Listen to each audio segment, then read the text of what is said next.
Assalamualaikum warahmatullahi wabarakatuh. Halo, perkenalkan nama saya Zarawati dari kelas 12 IPS 2 nomor absen 31. Di sini saya akan melaksanakan ujian praktik Pendidikan Kewarganegaraan tahun 2022, yaitu membuat video animasi pembelajaran modul 3.3 dengan tema pengaruh kemajuan IPTEK terhadap Kesatuan Negara Republik Indonesia. IPTEK dengan singkatan Ilmu Pengetahuan dan Teknologi. Nah, ilmu pengetahuan dan teknologi atau IPTEK merupakan unsur kemajuan peradaban manusia yang sangat penting. Oleh karena itu, kemampuan IPTEK nasional perlu terus dikembangkan dalam rangka meningkatkan daya saing dan kemandirian bangsa untuk mempercepat pencapaian tujuan negara, turut berkontribusi mencapai kesejahteraan rakyat, serta memperjuangkan kepentingan negara dalam pergaulan internasional.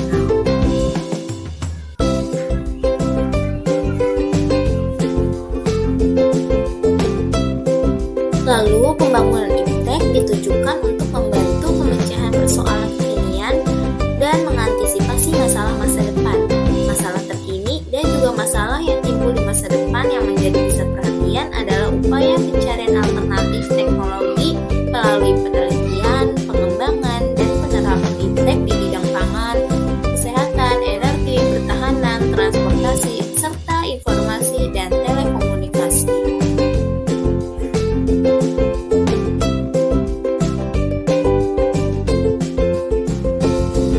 Sebelumnya, kita harus mengetahui sejarah perkembangan IPTEK di Indonesia. Yang pertama, sebelum abad ke-20, nenek moyang Indonesia memulainya di bidang pertanian dengan penerapan terasering yang baik sehingga irigasi di sawah dapat berjalan dengan merata.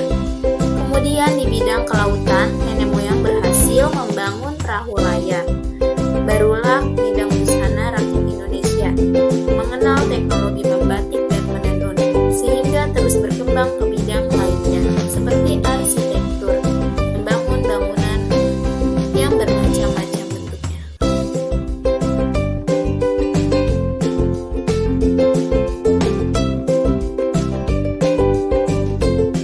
Setelah itu, yang kedua pada abad ke-20 dan setelahnya, IPTEK di Indonesia dipengaruhi oleh warisan zaman kolonial Belanda. Perkembangan IPTEK sudah ada pada masa itu, antara lain adanya sejumlah lembaga IPTEK yang waktu itu didirikan. Kemudian masuklah ke dunia pendidikan, di mana mereka mengadopsi pendidikan zaman kolonial. Pada 23 Agustus 1967, pemerintah mendirikan Lembaga Ilmu Pengetahuan Indonesia atau LIPI. Pemerintah kemudian mendirikan lembaga-lembaga lainnya yang bertujuan untuk mengembangkan IPTEK lebih spesifik. Dari lembaga itulah IPTEK di Indonesia lebih maju lagi.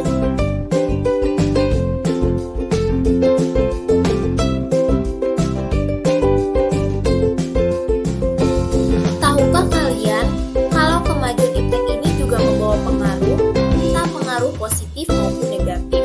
Berikut ini akan disampaikan pengaruh positif dan negatif dari kemajuan IPTEK di beberapa bidang bagi bangsa dan negara Indonesia. Bidang ekonomi. Pengaruh positifnya yaitu: pertama, pertumbuhan ekonomi yang semakin tinggi di semua daerah atau wilayah negara Kesatuan Republik Indonesia. Yang kedua, terjadinya industrialisasi di beberapa wilayah yang memiliki sumber daya alam sehingga menciptakan lapangan kerja bagi masyarakat sekitar. Yang ketiga, produktivitas dunia industri semakin meningkat. Lalu pengaruh negatifnya, yang pertama, terjadinya pengangguran bagi tenaga kerja yang tidak mempunyai kualifikasi yang sesuai dengan yang dibutuhkan. Yang kedua, meningkatnya sifat konsumtif. Dan yang ketiga, kemajuan TIK juga akan semakin memperparah kesenjangan sosial yang terjadi di masyarakat antara orang kaya dengan orang miskin.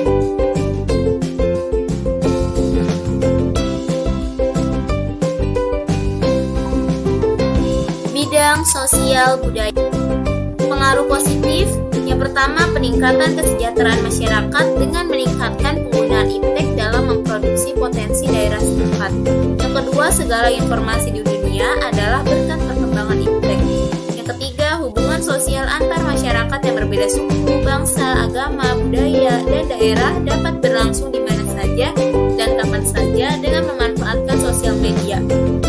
Lalu pengaruh negatifnya adanya perubahan tata nilai kehidupan dalam masyarakat, antara lain cara orang bekerja, gaya hidup, dan tata nilai masyarakat. Yang kedua, adanya kesenjangan sosial. Yang ketiga, masyarakat cenderung bersifat individualis.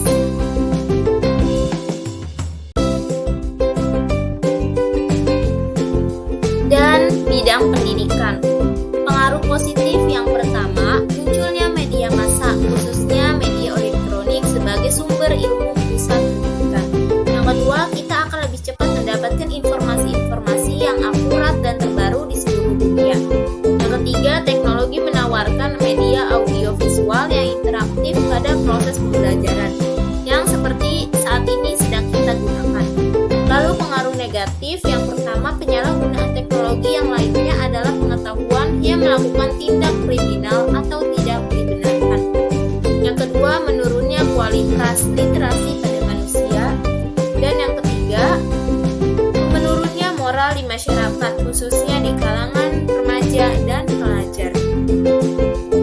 Demikianlah pengaruh positif dan negatif kemajuan iptek di bidang ekonomi, sosial, budaya, dan pendidikan bagi bangsa dan negara Indonesia.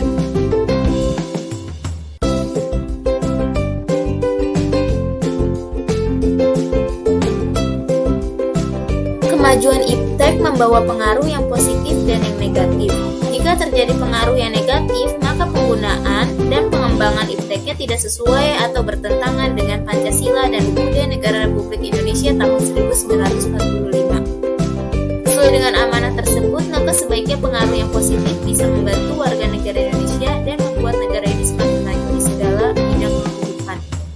Pasal 28C ayat 1 berbunyi, setiap orang berhak mengembangkan diri melalui pemenuhan kebutuhan dasarnya, berhak mendapatkan pendidikan dan memperoleh manfaat dari ilmu pengetahuan dan teknologi, seni dan budaya, demi meningkatkan kualitas hidupnya dan demi kesejahteraan umat manusia.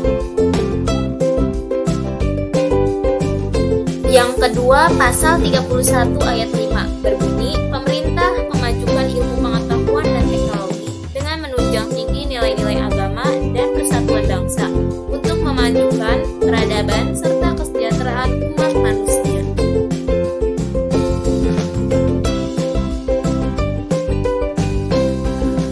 Dari dua pasal tersebut, ada hak yang dapat kita peroleh untuk mengembangkan diri dalam kemajuan iptek. Berarti semua orang mempunyai hak yang sama. Selain itu, pemerintah punya kewajiban untuk memajukan iptek dengan menunjung tinggi agama dan persatuan bangsa. Kita dapat menerima pengaruh positif dari kemajuan iptek. Namun, kita tetap harus selektif memilih semua aspek positif agar nilai dan jati diri bangsa tidak hilang. Sikap selektif dapat diartikan sebagai sikap untuk memiliki dan menentukan alternatif yang terbaik bagi kehidupan diri, lingkungan masyarakat, bangsa, dan negara melalui proses yang berhati-hati, rasional, dan normatif terhadap segala macam pengaruh dari luar, sehingga apa yang telah menjadi pilihan dapat diterima oleh semua pihak dengan penuh tanggung jawab.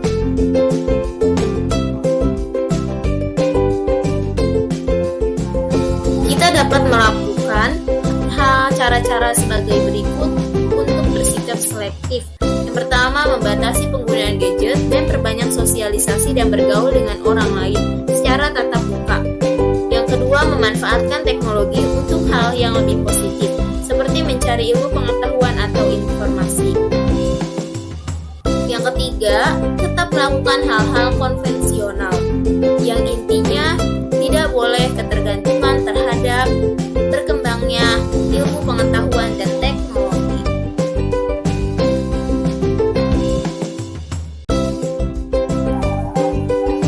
Nah, dari materi di atas dapat kita simpulkan.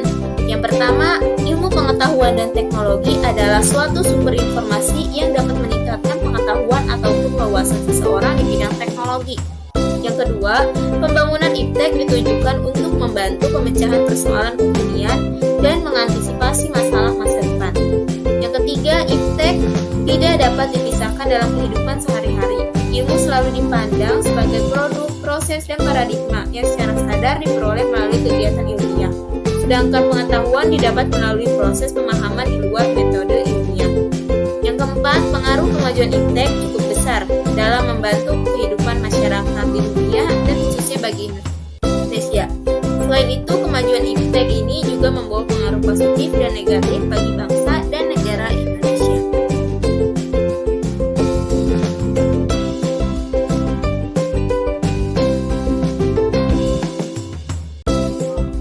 Lalu kesimpulan yang kedua yaitu 1.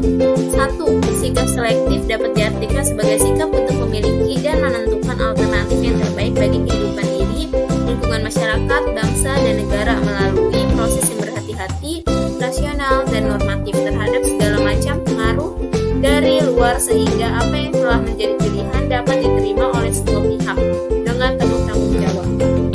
Yang kedua, bertanggung jawab mempunyai pengertian suatu keadaan di mana wajib menanggung segala sesuatu sehingga berkewajiban menanggung, memikul jawab, menanggung segala sesuatunya atau memberikan jawab dan menanggung akibatnya. Yang ketiga, setiap orang berhak untuk mengembangkan diri dalam kemajuan iptek. Selain itu, pemerintah juga punya kewajiban untuk memajukan iptek dengan menunjuk tinggi nilai agama dan persatuan bangsa. Yang keempat, seluruhnya kemajuan iptek digunakan untuk mewujudkan cita-cita dan tujuan negara kita yang terdapat dalam Pembukaan UUD Negara Republik Indonesia tahun 1945. Dan yang terakhir, sebagai warga negara Indonesia, kita jadikan Pancasila sebagai pegangan hidup bangsa dengan sikap tanggung jawab dan selektif yang berpegangan pada Pancasila. Selesai sudah pembahasan materi bab iptek ini. Semoga bermanfaat. Terima kasih. Wassalamualaikum warahmatullahi wabarakatuh.